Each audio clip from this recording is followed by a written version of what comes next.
നമസ്തേ. ബംഗ്ലാദേശിൽ മുസ്ലിം ഭീകരവാദികൾ നടത്തുന്ന ഹിന്ദു പീഡനത്തിനെതിരെ കോട്ടയത്ത് തിരുനക്കരയിൽ സംഘപരിവാർ സംഘടനകൾ പ്രതിഷേധം നടത്തി.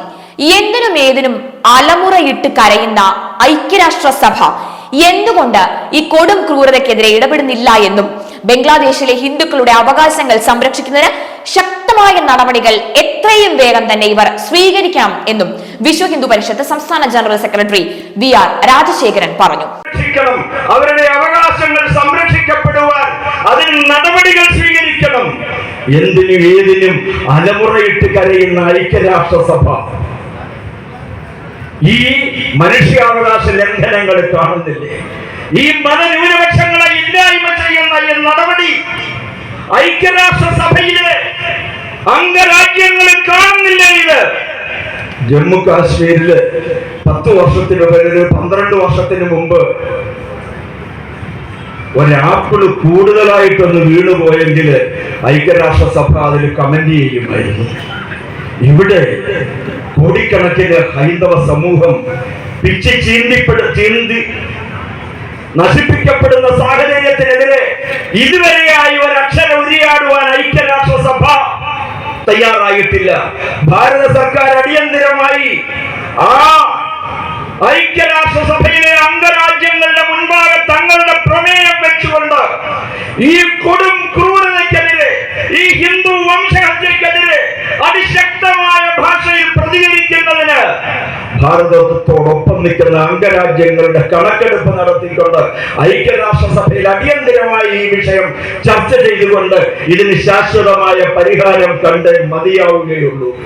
അതേപോലെ തന്നെ കേരള സർക്കാർ മറ്റൊരു കാര്യം കൂടെ, ഈ കേരളത്തില് നമ്മൾ ആലോചിക്കണം, സിറ്റിസൺഷിപ്പ് അമെന്റ്മെന്റ് ബില്ല് ലോകാരാധ്യനായ നരേന്ദ്രമോദിജിയുടെ നേതൃത്വത്തില് ആ സർക്കാർ സിറ്റിസൺഷിപ്പ് അമെന്റ്മെന്റ് ബില്ല് നിയമമാക്കുന്ന സാഹചര്യത്തില് അർദ്ധരാത്രിയിലെ കേരളത്തില് എറണാകുളത്ത് മറൈൻ ഡ്രൈവ് മൈതാനിയിലേക്ക് മുസ്ലിങ്ങളുടെ ഒരു വലിയ ജാഥ നടത്തി. എപ്പോഴായിരുന്നു അറിയാമോ?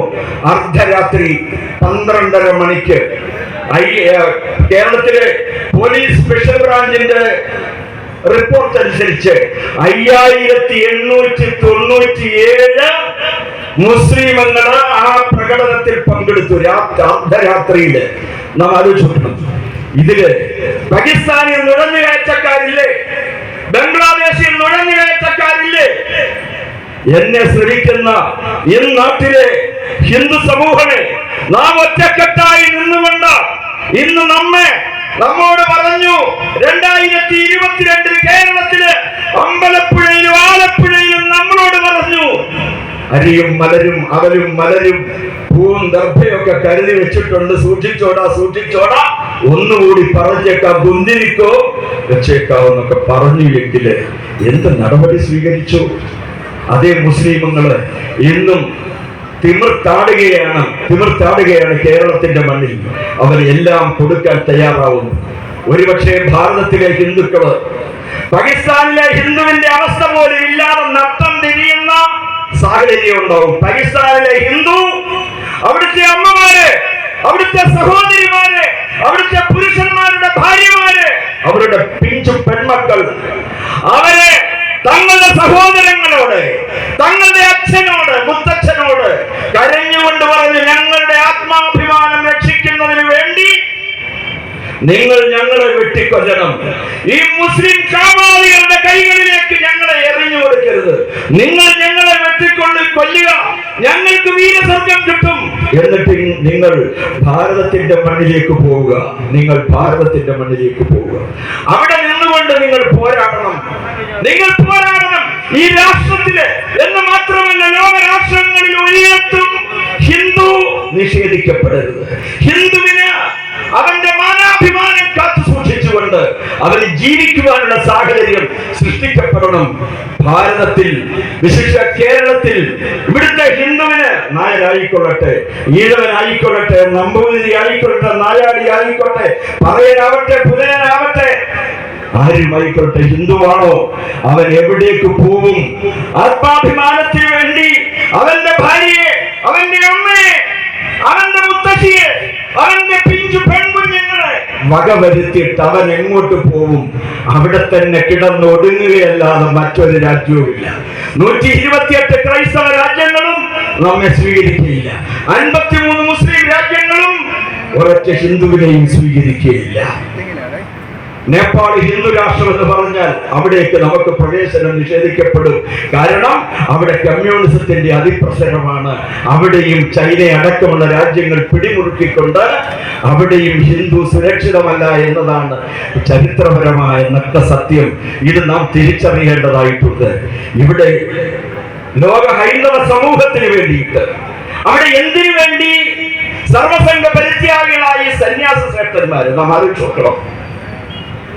ഈ നന്ദികെട്ടവന്മാർക്ക്, ഈ നെറുകെട്ടവന്മാർക്ക് കോവിഡ് കാലഘട്ടത്തിലടക്കം ബംഗ്ലാദേശ് അരക്ഷിതമായ കാലാവസ്ഥയിലൂടെ കടന്നുപോയപ്പോഴൊക്കെ ഇവനൊക്കെ വെച്ചു വിളമ്പിക്കൊടുത്ത ആ ചിന്മയദാസ് കൃഷ്ണജി എന്ന ആ സന്യാസി ശ്രേഷ്ഠന് അദ്ദേഹത്തെയാണ് ഇന്ന് എന്ത് ചെയ്തതിന്റെ പേരിലാണ് ഈ അനീതിക്കെതിരെ, അധർമ്മത്തിനെതിരെ, അക്രമത്തിനെതിരെ, അവിടുത്തെ ഹിന്ദുവിനെ മാത്രമല്ല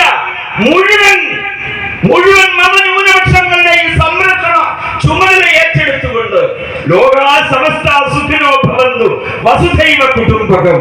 കേരളത്തിലെ എന്റെ ഒരു മുസ്ലിം സുഹൃത്ത് പറഞ്ഞ എന്താണെന്നറിയാമോ? അവിടെ ഐശ്വര്യ ഇത്രയും പ്രശ്നങ്ങൾ ഉണ്ടാവാൻ കാരണം എന്താണെന്ന് അറിയാമോ? അവിടെ ഈ കലാപത്തിൽ ആകെ മരണപ്പെട്ടത് ഒരു മുസ്ലിം ചെറുപ്പക്കാരൻ മാത്രമാണെന്നാണ്. സുഹൃത്തുക്കളെ, സത്യാവസ്ഥ അന്വേഷിച്ചപ്പോൾ മനസ്സിലായത് എന്താണെന്നറിയാമോ? ആ മുസ്ലിം യുവാവ് ഈ ചിന്മയദാസ് സ്വാമിജിയുടെ എന്താ പറയുന്നത്, അദ്ദേഹത്തിന്റെ ആശ്രിതനാണ്. അദ്ദേഹത്തെ കൊണ്ട് കഴിയുന്നു, അദ്ദേഹത്തിന്റെ സ്വന്തം സഹചാരിയാണ്. ആ ഒരൊറ്റ കാരണം കൊണ്ടാണ് ആ സന്യാസി ശ്രേഷ്ഠനെ ഇന്ന് കൽത്തുറുമ്പിലടച്ചിരിക്കുന്നത്. ലോക ഹൈന്ദവ സമൂഹം ആ ചിന്മയദാസ് സ്വാമിജിയുടെ മോചനത്തിന് വേണ്ടി ആരെയും തലയും മുറുക്കി രംഗത്തിറങ്ങണം. മുഴുവൻ സമൂഹവും, ബംഗ്ലാദേശ് അല്ലെ പാകിസ്ഥാൻ, ഈ മുസ്ലിം രാഷ്ട്രങ്ങളൊന്നും തന്നെ എന്താണ്, ജീവിക്കുന്നെങ്കിൽ ഒരുമിച്ച് ജീവിക്കാം, ഇല്ലെങ്കിൽ ഒരുമിച്ച് മരിക്കാം. ഹിന്ദു സമൂഹം ഒറ്റക്കെട്ടായി നായരെന്നോ നമ്പൂതിരിയെന്നോ നായാടിയെന്നോ വ്യത്യാസമില്ലാതെ ഹിന്ദു എന്ന ബോധം നമ്മെ ബന്ധുവാക്കുന്നു. ആ ബന്ധുത്വം രക്തബന്ധത്തെക്കാൾ ഉപരിയായ സാഹോദര്യ ബന്ധമാണ് ഊട്ടി ഉറപ്പിക്കാൻ കഴിയുന്നത് എങ്കിൽ നമുക്ക് ഒറ്റക്കെട്ടായി പോരാടിക്കൊണ്ട് ഈ അനീതിയെ, അക്രമത്തെ അടരാടി പരാജയപ്പെടുത്തുവാൻ കഴിയണം. അതിനുവേണ്ടി ഭാരത സർക്കാരിന്റെ കണ്ണു തുറപ്പിക്കണം, സർവേശ്വരനോട് പ്രാർത്ഥിക്കണം. എന്താണെന്നറിയാമോ? നമ്മുടെ ഇടയ്ക്കൊക്കെ മാധ്യമങ്ങളിൽ കാണാറുള്ള അജ്ഞാതന് സർവേശ്വര ആയുസ്സും ആരോഗ്യവും നൽകണേ. ആ അജ്ഞാതനെ എത്രയും പെട്ടെന്ന് അങ്ങ് ബംഗ്ലാദേശിലേക്ക് അയക്കണേ എന്ന് നമ്മൾ പ്രാർത്ഥിക്കേണ്ടതായിട്ടുണ്ട്. അതുകൊണ്ട് ഇതിനെതിരെ ഈ കോൺഗ്രസിന്റെ, ഈ കമ്മ്യൂണിസ്റ്റിന്റെ കപട മതേതരത്വം, അതേപോലെ തന്നെ ഇവിടുത്തെ മതേതരത്വത്തിന് ഞാനൊരു ചെറിയ ഉദാഹരണം നിങ്ങളോട് നിർത്തിയേക്കാം. എന്താണെന്നറിയാമോ?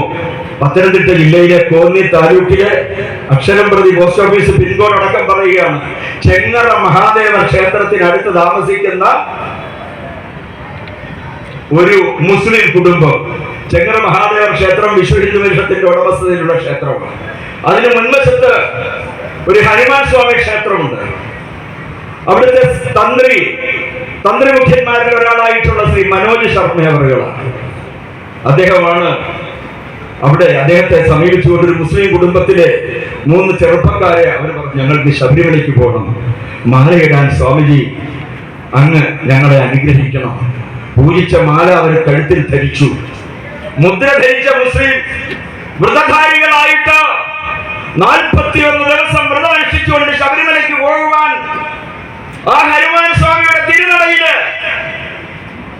അവർ കെട്ടുമുറുക്കി ശരണം വിളിച്ചുകൊണ്ട് ശബരിമലയ്ക്ക് പോയി എന്ന കാരണത്തിന്റെ പേരില് ആ മുസ്ലിം കുടുംബത്തിന് കാരണം കാണിക്കൽ നോട്ടീസ് കൊടുത്തു. ആ കാരണം കാണിക്കൽ നോട്ടീസിന് അവർ മറുപടി കൊടുത്തു. ഞാൻ വെറുതെ പറയുന്നില്ല, എന്റെ മൊബൈലിൽ അതിന്റെ എല്ലാ രേഖകളും എന്റെ കൈവശം കിട്ടിയിട്ടുണ്ട്. ആ മറുപടി തൃപ്തരല്ല എന്ന് പറഞ്ഞുകൊണ്ട് ചെങ്ങറ ജമായത്ത് ഈ മുസ്ലിം കുടുംബത്തെ ഊരുവലക്ക് കൽപ്പിച്ചുകൊണ്ട് ദൃഷ്ടി കൽപ്പിച്ചു പുറത്താക്കിയിരിക്കണം. മതേതരത്വമാണ്. എരുമേലിയിലും മതേതരത്വന്റെ പാഠം പറഞ്ഞുകൊണ്ട് നൈനാരി പള്ളിയിലേക്ക് വാടോ വാടോ വാടോ എന്ന് വിളിച്ചു കയറ്റിക്കൊണ്ട് അയ്യപ്പന്മാരെ അവിടെ വായിച്ചു കേൾപ്പിക്കും. ഇസ്ലാം അല്ലാതെ മറ്റൊരു ദൈവത്തിൽ ഞങ്ങൾക്ക് വിശ്വാസമില്ല. പക്ഷേ പരമപമ്പര വിഡ്ഢികളായ നമ്മുടെ ഹിന്ദുക്കളിലെ ഒരു വിഭാഗം സ്വാമിയെ ശരണമയ്യപ്പ, വാവര് സ്വാമിയെ ശരണമയ്യപ്പ എന്നാണ് വാവരെന്ന് പറയുന്ന സമ്പ്രദായം മതപരിവർത്തനം നടത്തി ഹിന്ദു ആയത് നമുക്കറിയില്ല. പോട്ടെ, അത് നമ്മുടെ വിഷയമല്ല, ഞാൻ അവിടെ കടക്കുന്നില്ല. പക്ഷെ അവിടെ കോടികൾ കൊണ്ടുപോയി ചാക്കിനകത്ത് വാരി. ഡിസംബർ 3-ന് സംഘപരിവാർ സംഘടനകൾ നടത്തിയ പൊതുപരിപാടിയിൽ സംസാരിക്കുകയായിരുന്നു അദ്ദേഹം. സംപൂജ്യ സ്വാമി സ്വരൂപാനന്ദ സരസ്വതി അധ്യക്ഷനായ ചടങ്ങിൽ സംപൂജ്യ സ്വാമി പ്രജ്ഞാനന്ദ തീർത്ഥപാദർ സമ്മേളനം ഉദ്ഘാടനം ചെയ്തു.